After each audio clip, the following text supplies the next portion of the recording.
Having drawn these pierced lines on the surface 3, 6 and 7, through the corner C, I get a point which I've called Q.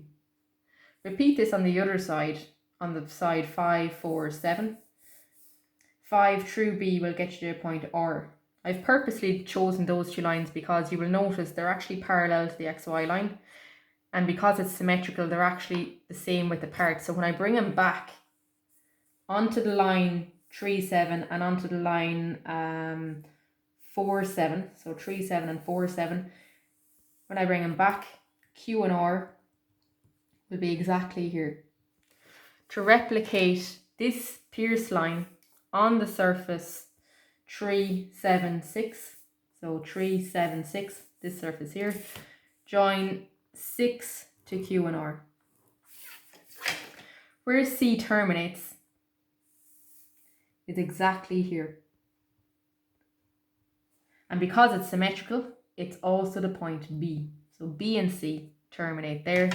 So on that surface, B and C draw it all the way in until it touches right there.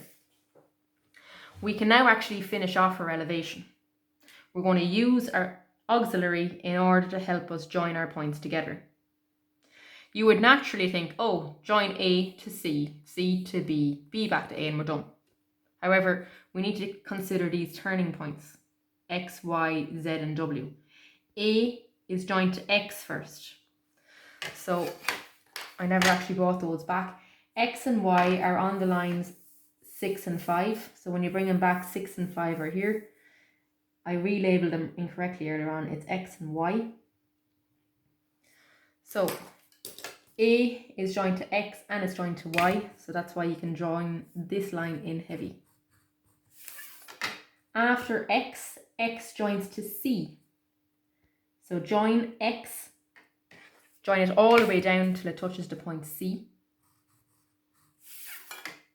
C joins to Z, and again Z is just here.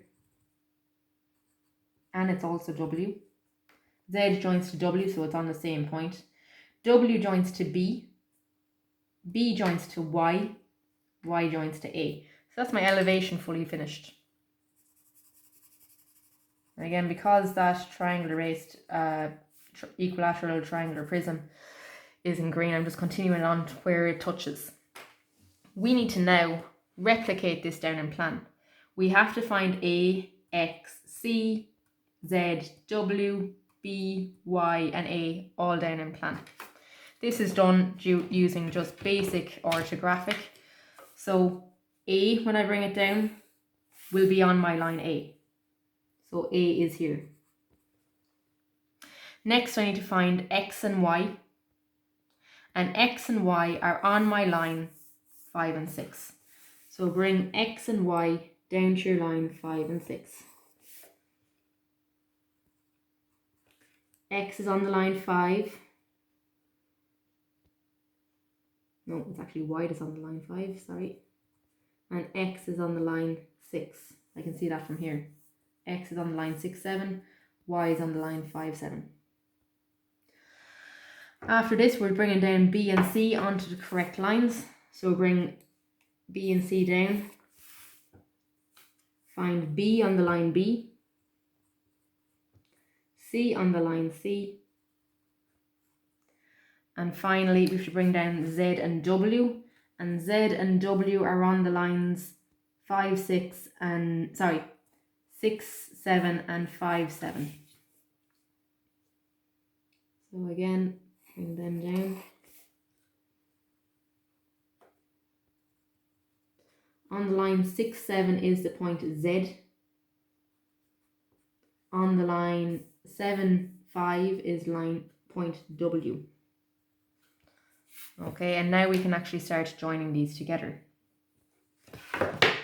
A joins to X.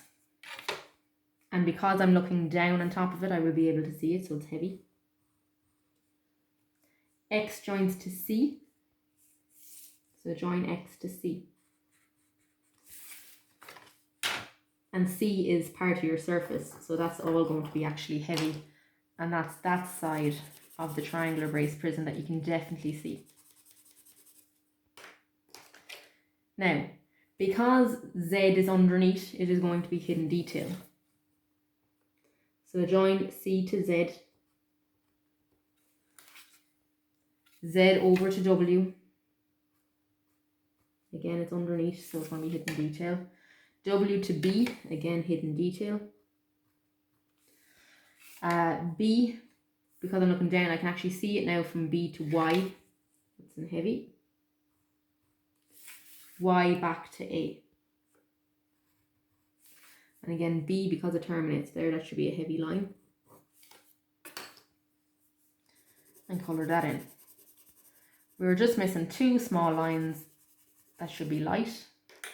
Okay, so from 5 to W, so that's from here, when you're looking down on top of this, 5 to W, you can't see it, it'll be hidden detail. And same on the other side, Z to 6 is also hidden detail.